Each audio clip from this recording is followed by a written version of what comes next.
El mensaje que queremos compartirles en esta mañana, en este día, lo hemos titulado El gran enemigo en los últimos días.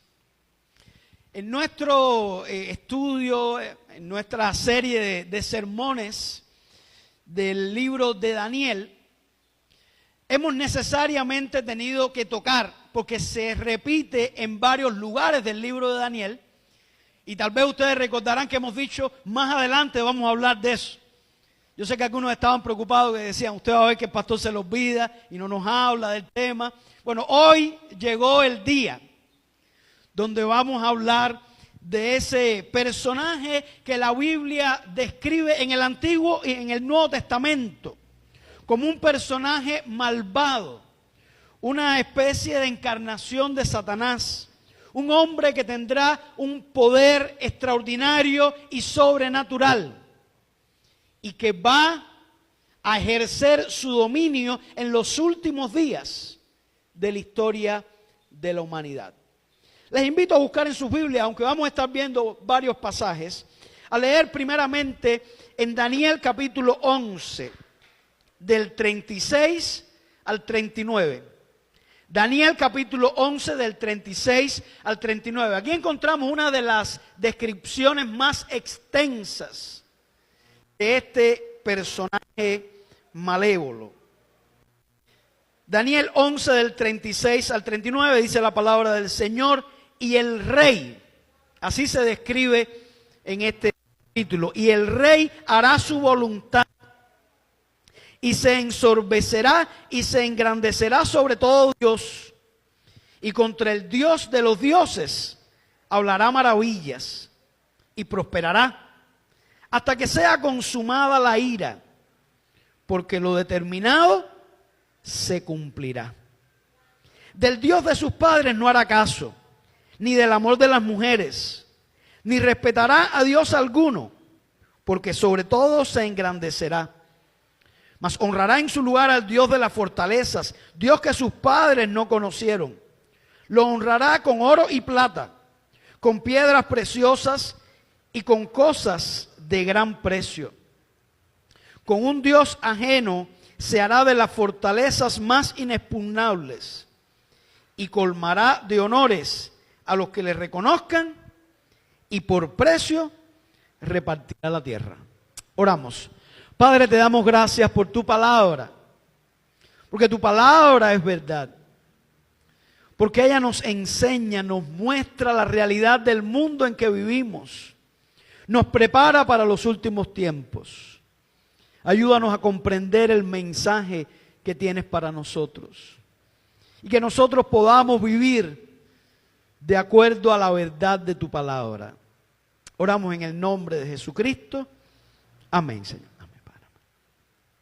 Este hombre malvado será en los últimos días el epítome de toda la oposición del enemigo a Dios y al pueblo de Dios.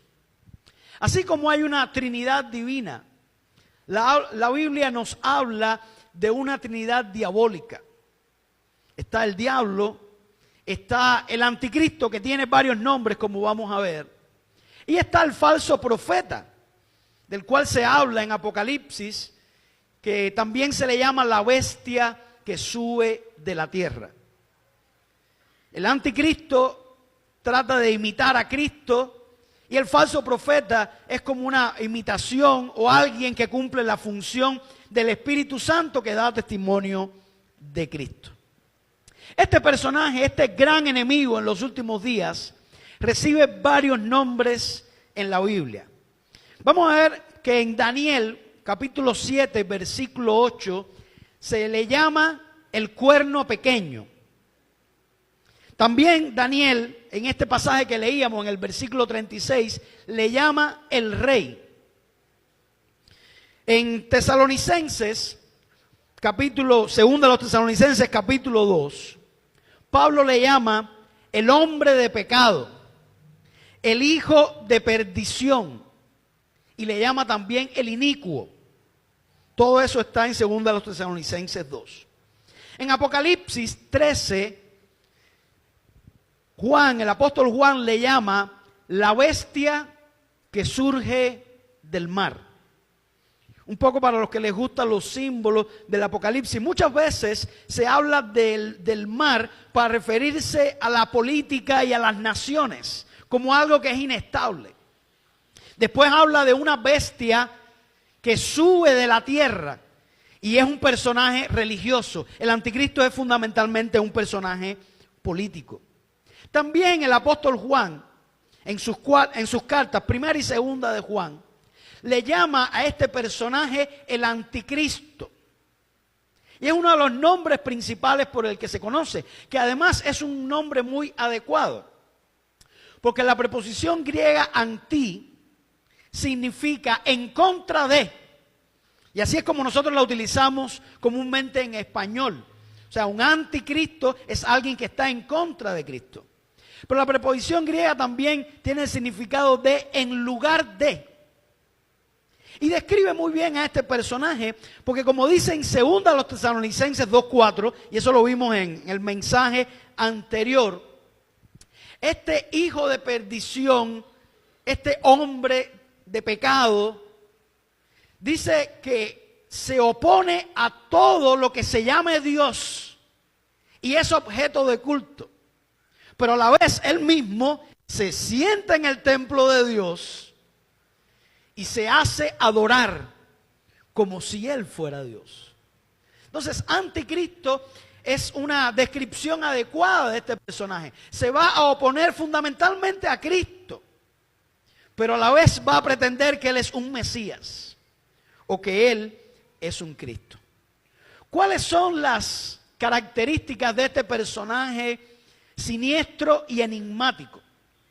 Vamos a ver una imagen que aparece en una catedral, una de esas pinturas de las catedrales que representa precisamente al anticristo. Podemos verlo ahí sentado en un trono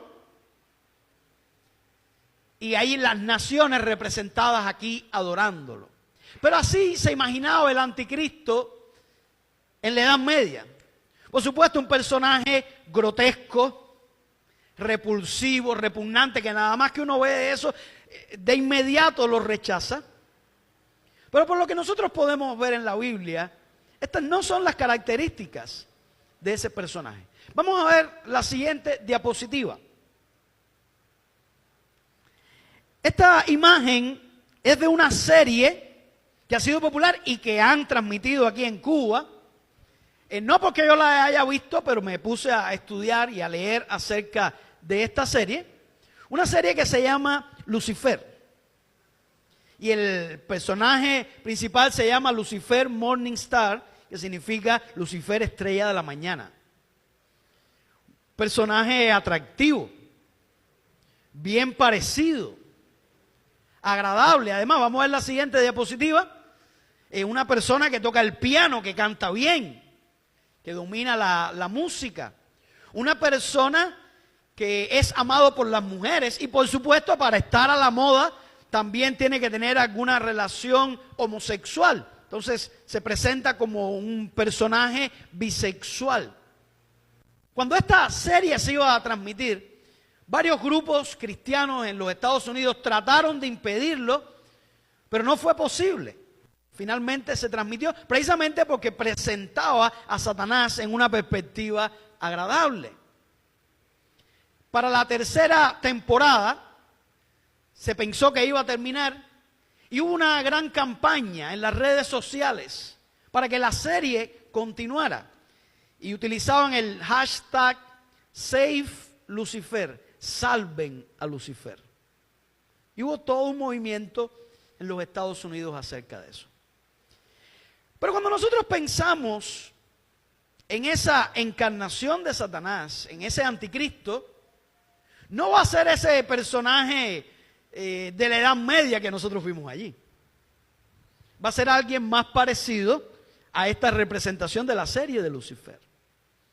Alguien agradable, alguien atractivo, alguien que habla bien. Vamos a ver algunas de esas características. Alguien que puede engañar a muchos. ¿Qué nos enseña el libro de Daniel acerca de este hombre nefasto que emergerá en los últimos días de la humanidad. Vamos a ver primeramente y de manera breve Daniel 7. Este es un pasaje del cual ya hemos hablado, donde se presenta a este hombre como alguien que surge del cuarto reino o de la cuarta bestia. ¿Recuerdan los 4 imperios mundiales que tienen que ver con Israel? Comenzando por Babilonia, donde estaba Daniel, después el imperio medo-persa, el imperio griego y finalmente el cuarto imperio, la cuarta bestia, que es el imperio romano. De allí surge este cuerno pequeño que dice que hacía, el versículo 21 del capítulo 7, hacía guerra contra los santos y los vencía. Dice también que derriba a 3 reyes cuando él se levanta dentro de aquel imperio.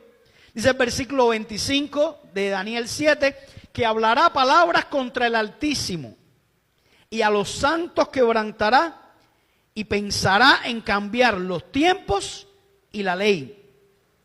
Pero después nos habla algo muy importante en el versículo 26 que vamos a ver más adelante en el mensaje. Llegamos entonces a Daniel capítulo 8, donde se nos habla de otro personaje. Vamos a ver la siguiente diapositiva, donde aparece un precursor histórico, alguien que ya vivió. Y está describiendo en Daniel capítulo 8, ahí no es el 7, cometí un error, es Daniel capítulo 8, se describe a Antíoco Epífanes. Y vamos a ver qué es lo que aparece en el capítulo 8 de Daniel. Vamos a ver la siguiente imagen. Daniel capítulo 8 nos habla de un carnero de 2 cuernos que tenía un cuerno mayor que el otro. Y eso habla del imperio medo-persa. Los medos o los persas eran más fuertes que los medos. Y dice que enfrenta a un macho cabrío que tenía un cuerno grande. Ese macho cabrío representa al imperio griego y el cuerno grande representa a Alejandro Magno. Los cuernos de los que se hablan tanto en las profecías bíblicas son símbolos de poder. Por eso representa a reyes, a dictadores, a personas que ejercen poder. Y Daniel 8 nos habla de que ese macho cabrío logra matar o destruir al carnero, y eso habla de la sucesión del imperio griego derrotando al imperio medo-persa. Nos dice también en el libro de Daniel que el cuerno grande fue quebrado y en su lugar aparecieron 4 cuernos. Vamos a ver la siguiente imagen. Y esto es muy interesante porque está describiendo de cómo a la muerte de ese cuerno grande de Alejandro Magno lo sucedieron 4 de sus generales que se dividieron el imperio griego. Y aquí está este es el macho cabrío y están los 4 cuernos. Los 4 generales: Casandro, que quedó dominando la parte de Macedonia; Lisímaco, que dominó la parte de Asia Menor; y 2 que tienen que ver mucho con la historia bíblica: Ptolomeo, que dominó la parte de Egipto, se le llama el rey del sur; y Seleuco, que dominó la parte de Siria y hacia el oriente. En el capítulo 8 se nos dice que un cuerno pequeño salió de uno de los cuernos. Y ahí está hablando de ese personaje que se llama Antíoco Epífanes. Fue un rey, un general griego que llegó a dominar a Jerusalén y a toda esa región de Israel y de Judea. Pero fue alguien que persiguió a los judíos, que se propuso destruir la adoración al Dios verdadero para que las personas del pueblo judío asimilaran la cultura griega. Y por determinadas razones este hombre mató hombres, mujeres y niños de los judíos. E hizo algo que para los judíos es lo más terrible que ellos han vivido en su historia. Él puso una estatua de Zeus en el templo de Jerusalén. Y en el altar del sacrificio ofreció una puerca, un cerdo, que para los judíos era el animal más inmundo, pero lo ofrecieron como un sacrificio, y con el caldo en que se cocinó ese cerdo, lo regaron, lo esparcieron por las paredes del templo. Esa es la gran profanación. Algunos hablan de eso como una abominación desoladora. ¿Recuerden ustedes la abominación desoladora? Eso ocurrió en la historia. Y los judíos tienen identificado a Antíoco Epífanes como un personaje que se opuso a ellos, que los persiguió y que los humilló. Este hombre ya existió. Pero de alguna manera es una representación de ese opositor de los últimos tiempos, de ese antagonista para el pueblo de Israel. Ese es lo que encontramos en el capítulo 8. Ciertamente, el anticristo ha tenido varios precursores o prototipos a lo largo de la historia. Se han identificado muchos. Por ejemplo, Herodes el Grande se identifica como un precursor del anticristo. Fue la primera persona que se propuso matar al Jesús histórico. Ahí desde que era niño, cuando mandó a matar ahí a los niños de Belén. Tenemos también a los emperadores romanos. Muchos se han visto como anticristo por la manera en que han perseguido al pueblo de Dios.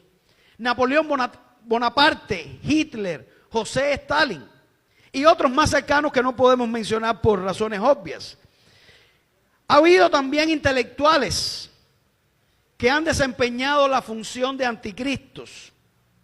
Tenemos el caso de Friedrich Nietzsche, algunos le llaman Nietzsche, que promovió la idea del Dios ha muerto. Ha sido un filósofo muy influyente, sobre todo para la posmodernidad.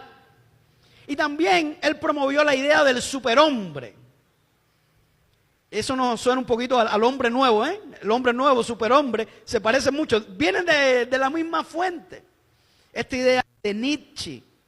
Incluso Nietzsche, al final de su vida, escribió un libro sumamente ofensivo y atacando el cristianismo que se tituló así, El Anticristo.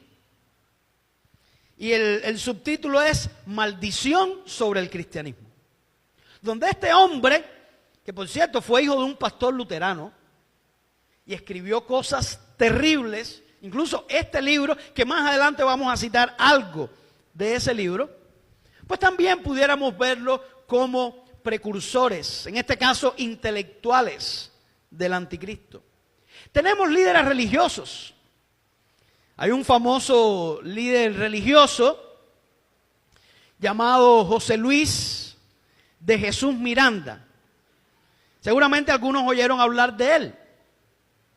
Este personaje creó una iglesia llamada Creciendo en Gracia, que llegó a tener cientos de miles de seguidores, que aquí en Cuba tuvo seguidores, varios por cierto, que entraron a algunas de nuestras iglesias bautistas aquí en la ciudad de La Habana, la iglesia de Guanabacoa, la iglesia del Calvario, la iglesia Alcance Victoria, y se metían, se sentaban, y cuando los pastores estaban predicando se ponían a gritar que era mentira, que se estaban engañando a las iglesias. Y este hombre, José Luis de Jesús de Miranda, primero dijo que él era el Cristo, que había regresado.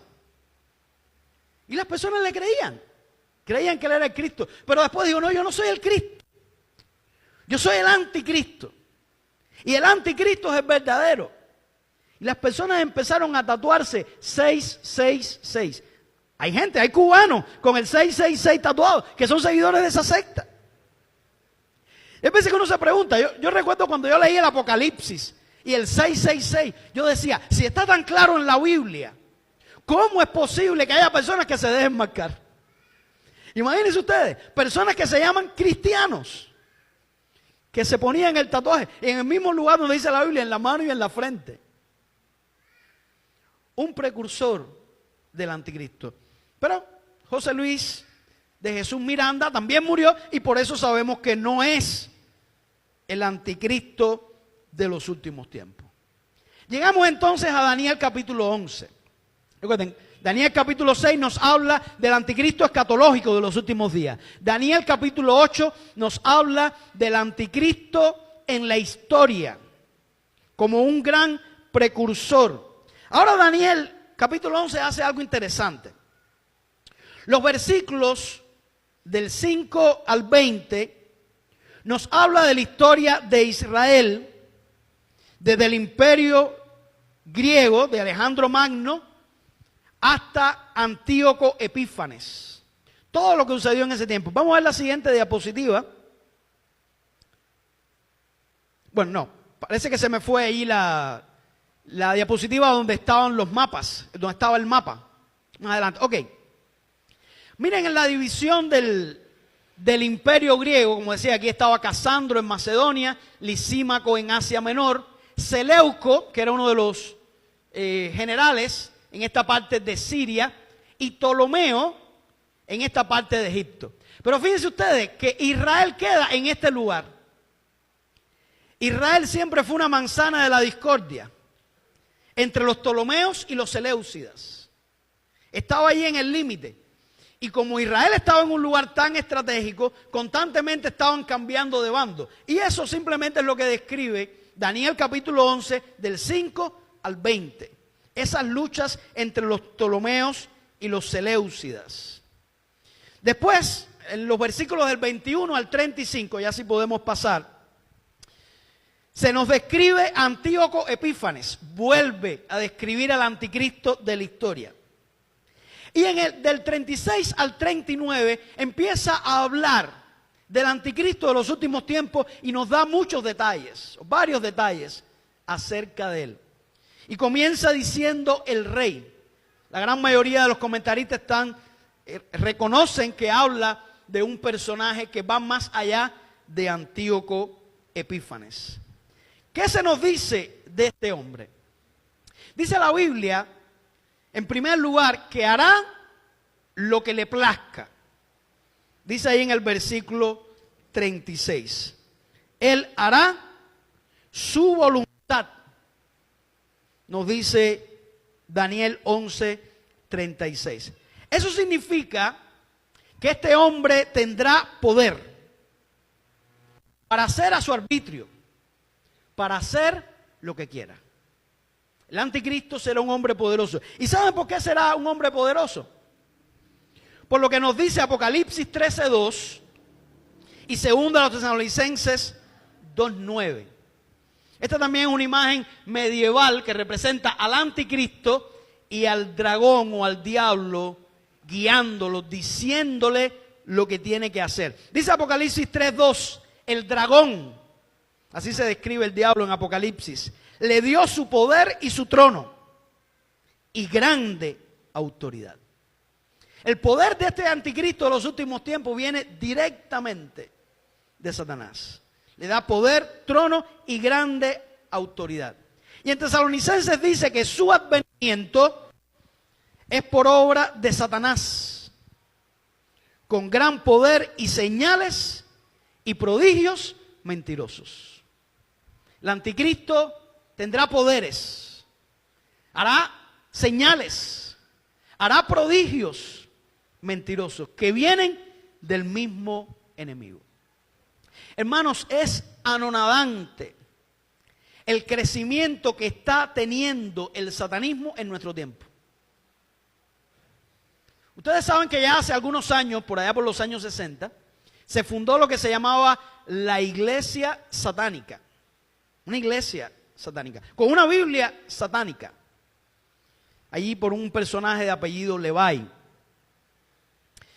Ahora, hace poco salió una noticia de otra institución satánica que se llama el Templo Satánico en los Estados Unidos. Ahora, el mes pasado, finales de abril, tuvieron una convención en Boston, Massachusetts. Un lugar que fue de las primeras colonias donde estuvo el cristianismo formándose en los Estados Unidos. Que se reconoce como la reunión más grande satanista en toda la historia. Vamos a ver ahí algunas imágenes. reales de este lugar, de lo que sucedió, de lo que apareció. En la siguiente imagen vamos a ver, al parecer, el líder de este grupo con una estatua de Satanás. En el mundo no hay muchas estatuas de Satanás, pero hay algunas que se adoran. Por cierto, si usted no lo sabía, en el Capitolio de nuestro país, en La Habana, hay una estatua de Satanás. En uno de los jardines. Si usted puede entrar al Capitolio, cuando usted entra y va por el Salón de los Pasos Perdidos, hay un jardín que está dentro del Capitolio, pero está al aire libre. Y en el centro hay una estatua de un ángel con alas, con la cabeza hacia abajo y con el puño hacia arriba. Y esa estatua se llama el Eterno Rebelde. El Eterno Rebelde. Y representa a Satanás. Está en el Capitolio de nuestro país. La siguiente imagen que vamos a ver nos muestra la manera en que comenzó esa reunión a finales del mes de abril. Una mujer arrancando las hojas de la Biblia, como un desafío a Dios. Porque lo que ellos tienen como la esencia es que la Biblia y el cristianismo son sistemas opresores para el ser humano. Y hay que destruirlo. Así comenzó esta convención que se llamó Satán con 23. Ese es el mundo en el que nosotros estamos viviendo. Ese es el mundo que está preparando el escenario para el anticristo. Otra característica que nos dice ahí en Daniel 11:36, que ese rey se ensoberbecerá, promoverá su propia persona, siguiente diapositiva, promoverá su propia persona elevándose por encima de los demás. Y es una descripción que se ajusta muy bien a los grandes dictadores de la historia, que han sido personas arrogantes, orgullosos, soberbios, y que piensan que están por encima de los demás. Así será este anticristo. Dice más el texto: se engrandecerá sobre todo Dios. Este personaje va a pensar, a creer y hacer que las personas crean que él está por encima de todo Dios. Y aquí podemos ver que no es Antíoco Epífanes, porque Antíoco Epífanes era un adorador de Zeus. Y él reconocía que Zeus era el Dios por excelencia. Él no se ponía a sí mismo como el Dios supremo. Sigue diciendo el pasaje: contra el Dios de los dioses hablará maravillas. No hablará maravilla en el sentido positivo, porque dicen que dice contra el Dios. Hablará cosas grandes. Será alguien que se caracterizará por una buena oratoria, por una buena capacidad para los sofismas, para crear argumentos engañosos. Y utilizará esas habilidades para hablar en contra de Dios. Posiblemente sea un promotor del ateísmo. Recuerden que el anticristo no es un personaje religioso, es un personaje político. Y promoverá la adoración solamente a su persona. Recuerden lo que dice 2 Tesalonicenses 2:4, él se sienta en el templo de Dios, pero se opone a Dios y a todo lo que es objeto de culto, pero a la vez pretende que él es Dios. Él no puede aceptar más Dios que sí mismo. Está tan lleno de soberbia. Dice también Apocalipsis 13:5 que se le dio boca que hablaba grandes cosas y blasfemias. Y dice el versículo 6, abrió su boca en blasfemias contra Dios para blasfemar de su nombre, de su tabernáculo y de los que moran en el cielo. Así será este hombre. Un hombre con una capacidad extraordinaria de engañar. Recuerden ustedes que el diablo es mentiroso y padre de mentira. Y estamos viviendo un tiempo donde tenemos todo el acceso a las tecnologías, a las nuevas tecnologías. Hoy se está hablando mucho, cada vez se habla más de inteligencia artificial. Ese es el tema, esa es la frase más utilizada, yo creo, en el último año: inteligencia artificial. Y aún los promotores, los iniciadores del proyecto de la inteligencia artificial, ellos mismos están asustados. Hace poco renunció a uno de los pioneros de la inteligencia artificial y está hablando de los peligros, porque depende de las manos de quien caiga esa herramienta.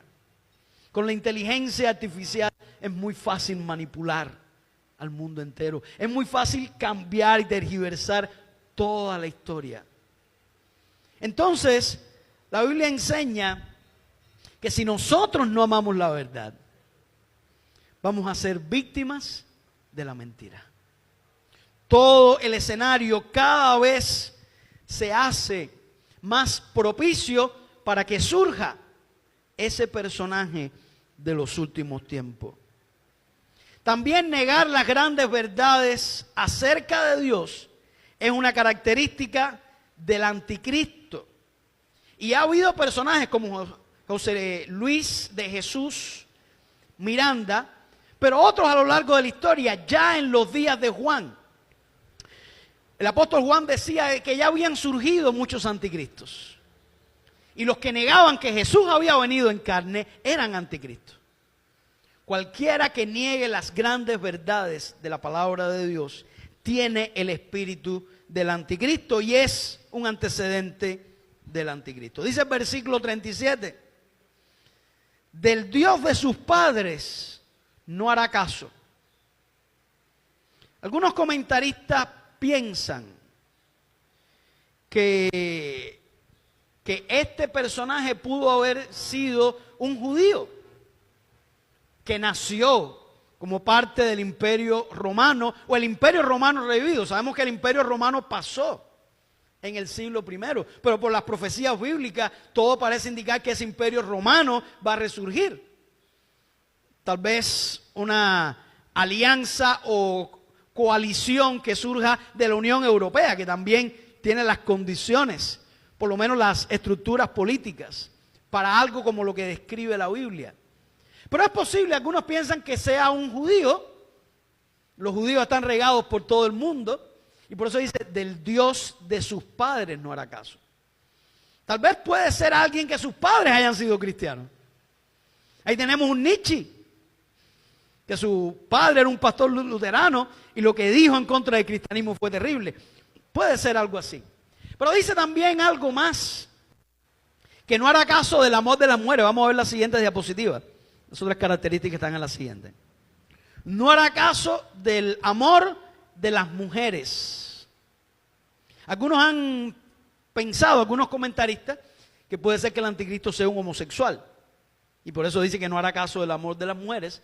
Otros piensan, y es posible, que es un hombre que está tan afanado y tan enfocado en obtener el poder que no le interesan las mujeres.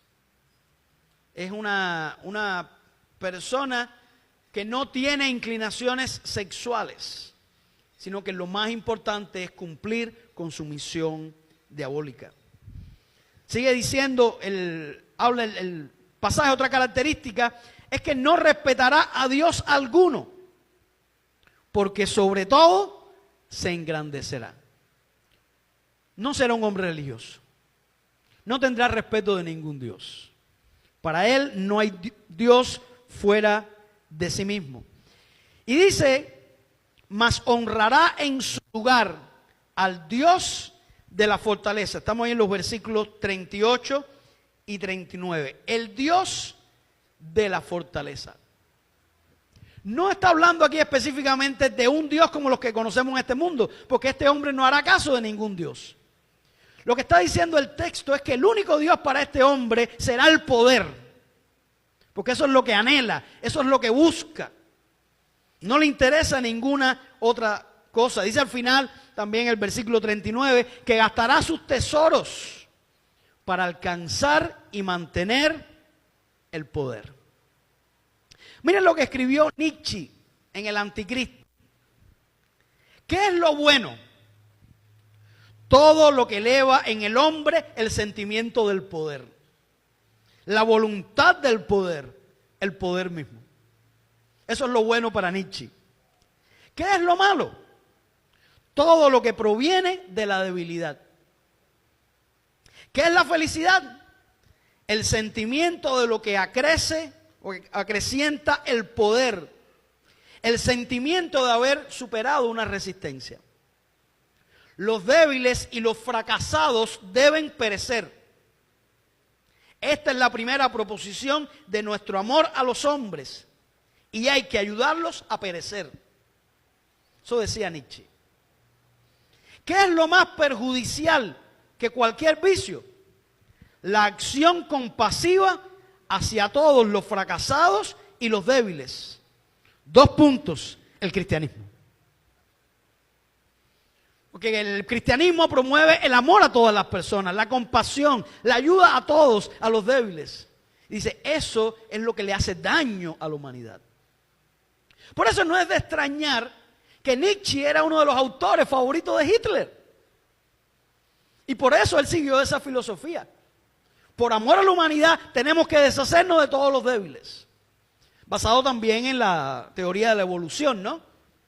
Para que podamos superarnos, para que podamos llegar al superhombre, para que podamos llegar a la raza superior, para que podamos llegar al hombre nuevo, hay que eliminar a todo lo que no encaje en esos conceptos. Eso era algo que decía Nietzsche, pero sobre todo el afán y el anhelo del poder. Y el estimular en los hombres las pasiones más bajas. Y llevar a los hombres a conquistar lo que ellos llamaban el poder. Todas estas son las características que nos presenta Daniel de ese anticristo. Pero hay una, que es la que más a mí me gusta. Y no está en el orden. Intencionalmente la dejamos para el final. Y está en el versículo 36. Dice, prosperará por un tiempo. Lo que dice el versículo 36, hablando de esto. Y prosperará hasta que sea consumada la ira, porque lo determinado se cumplirá. Sin dudas, este anticristo tendrá poder, tendrá dominio, quebrantará a los santos del Señor, perseguirá al pueblo de Israel, perseguirá a todos los que crean en Cristo en ese tiempo de gran tribulación. Parecerá que es inexpugnable. Tendrá un poder que los hombres dirán, es imposible destruir al anticristo. Pero ¿saben qué enseña la Biblia? Que ese poder y esa prosperidad solamente durará un tiempo. Dice Apocalipsis 13:7 que se opondrá visceralmente a los santos y los vencerá. Y también ejercerá dominio político sobre el mundo entero. Dice Daniel 7, del 25 al 26, y hablará palabras contra el Altísimo, y a los santos del Altísimo quebrantará, y pensará en cambiar los tiempos y la ley, y serán entregados en su mano hasta tiempo y tiempos y medio tiempo.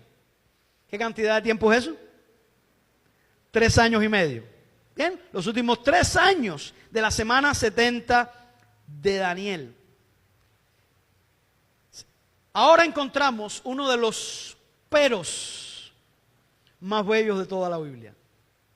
Él hará todo eso, dice el versículo 26, Daniel 7, 26, pero se sentará el juez.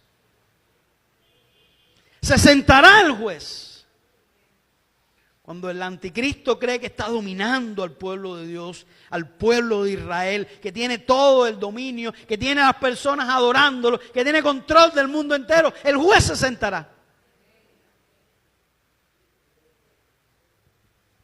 Y le quitarán su dominio para que sea destruido y arruinado hasta el fin. Todos los anticristos que se han levantado en la historia, que en un momento pensaron que tenían todo el poder, que muchas personas lo siguieron, un día se sentó el juez y todos esos dominios han sido quebrantados. y el dominio del anticristo escatológico también será quebrantado cuando se siente el juez. Dice 2 Tesalonicenses 2, 8 y 9, que el Señor matará a aquel inicuo con el espíritu de su boca y lo destruirá con el resplandor de su venida. Eso es una de las cosas más preciosas. Aquel anticristo que cree que tiene todo el control. Pero al final de la semana 70, Cristo va a regresar a este mundo. Cristo va a volver como el rey victorioso que es. Y ese anticristo que habló en contra de Dios, que habló en contra de Cristo, que persiguió a los santos, va a ser destruido con el espíritu de la boca del Señor, con su santa palabra, con el resplandor de la venida. Esa será una venida victoriosa, gloriosa. Juan profetizó que el anticristo viene, pero al mismo tiempo ya desde sus días habían surgido muchos anticristos. ¿Has conocido tú algún anticristo? Seguramente que sí. Yo creo que sí, los cubanos sabemos mucho de anticristo. Estará ya entre nosotros, entre la humanidad, el anticristo escatológico. Pudiera ser. Todavía no se ha manifestado, pero puede ser que ya haya nacido. Puede ser que ya esté en un lugar del mundo, preparando sus condiciones, preparando su escenario de dominio. Es posible. Puede ser que nosotros lo veamos. Cuando surja, nosotros sabremos. Los que estudiamos la palabra de Dios, los que creemos en las profecías, lo vamos a entender. El mundo no lo va a ver. El mundo lo va a seguir, el mundo lo va a aplaudir, el mundo le va a llamar Mesías. El mundo le va a llamar Salvador, porque ellos no conocen la palabra de Dios. Hoy se habla de un mundo globalizado, cada vez más globalizado, nuevas tecnologías, el internet, la inteligencia artificial. Cada vez se acerca más la manifestación del cuerno pequeño, el rey, el hombre de pecado, el hijo de perdición, el inicuo, la bestia que surge del mar, el anticristo. Pero dice también 2 Tesalonicenses 2:10 que ese inicuo vendrá con todo engaño de iniquidad para los que se pierden. Los que se pierden, ese inicuo vendrá con todo tipo de engaños, de sofismas, utilizando todo para engañar. Pero me gusta lo que dice ese versículo. Por cuanto no recibieron el amor de la verdad para ser salvos. ¿Saben por qué el anticristo va a engañar a esas personas? Lo dice Pablo. Porque no recibieron el amor de la verdad para ser salvo. El que no reciba el amor de la verdad para ser salvo va a ser engañado. Va a ser una víctima. Y yo te pregunto en este día, ¿ya tú has recibido el amor de la verdad para ser salvo? ¿Ya tú has creído en Jesucristo, que es el camino, la verdad y la vida, y que nadie viene al Padre si no es por Él? ¿Ya has creído?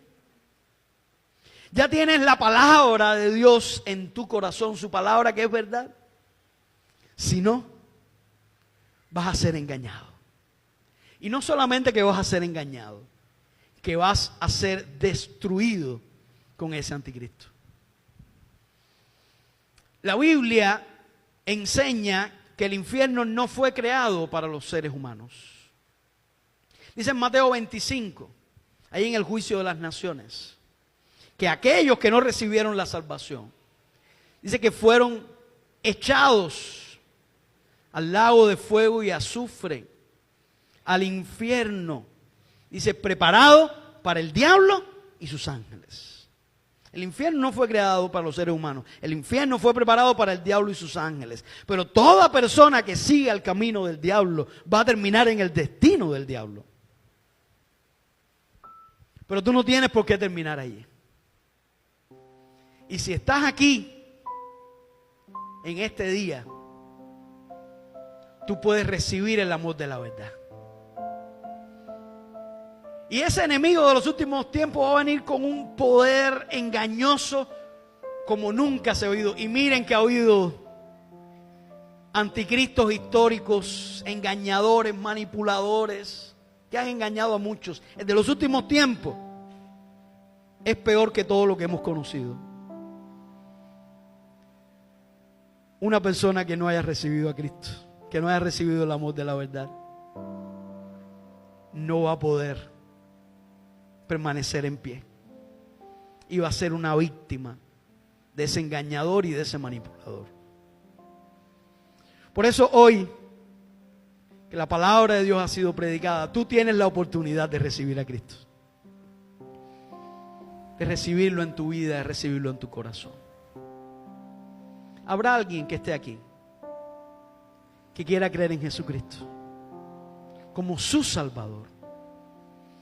Que quiera decir, yo creo que Jesús es el camino, la verdad y la vida. Es el único que me puede ayudar a permanecer firme en medio de tantas mentiras. El único que me puede librar de los tentáculos mentirosos de ese anticristo. Sé salvo hoy. Hoy es el día aceptable.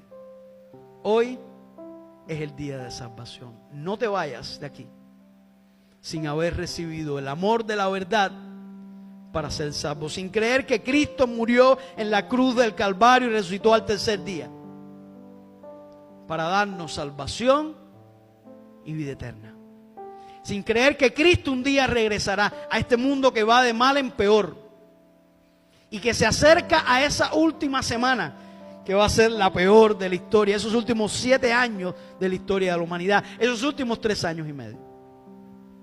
Así que si hay alguien que quiere recibir a Cristo, yo te invito a que tú levantes tu mano y lo tengas como tu Salvador. Dios le bendiga a usted. ¿Habrá alguien más que quiera recibir a Cristo? Que quiera recibir el amor de la verdad. Dios le bendiga a usted, mi amigo. ¿Habrá alguien más que quiera tener a Cristo como el camino, como la verdad, como la vida, que lo ayude a caminar en medio de este mundo difícil? Y que pueda estar preparado para cuando Cristo regrese. Para algunas personas, el regreso de Cristo, su venida en gloria, el momento en que ya sí no hay más oportunidades, será la peor tragedia. Para los que reciben a Cristo, será la mayor victoria. Hoy puedes hacerlo. Hoy es el día aceptable. ¿Hay alguien más que quiera recibir a Cristo en su vida? Que quiera tener la verdad, que quiera vivir en la verdad. Vamos a orar. Padre, te damos gracias por tu palabra, porque tu palabra es una antorcha que alumbra en medio de un lugar oscuro hasta que el día esclarezca y aparezca el lucero de la mañana. Gracias por esa luz, Jesucristo, tu Hijo, que es la luz del mundo, y los que le siguen nunca andarán en tinieblas. Gracias, Señor, porque tú no nos has dejado sin saber lo que ocurrirá en los últimos tiempos, porque tu palabra nos enseña. Gracias por Jesucristo, nuestro Salvador, porque en medio de tantas mentiras, Cristo es la verdad. En medio de tantos caminos falsos, Cristo es el camino de salvación. Y en medio de tanta corrupción y muerte, Cristo es la vida. Gracias, Señor, por tu iglesia que te ama. Por la mayoría de los que estamos aquí, que un día recibimos el amor de la verdad para ser salvos. Pero gracias de manera muy especial por aquellos que en este día han levantado su mano expresando que quieren creer en Cristo, que quieren recibir a Cristo. Ayúdale, Señor, a entender esta decisión tan importante que han tomado. confírmales en sus corazones. Bendíceles, ayúdales, Señor, en sus problemas, en sus desafíos. Bendice a tu iglesia, Señor, para que siempre proclamemos tu palabra. Tu palabra es verdad. Oramos en el nombre de Jesucristo. Amén, Señor.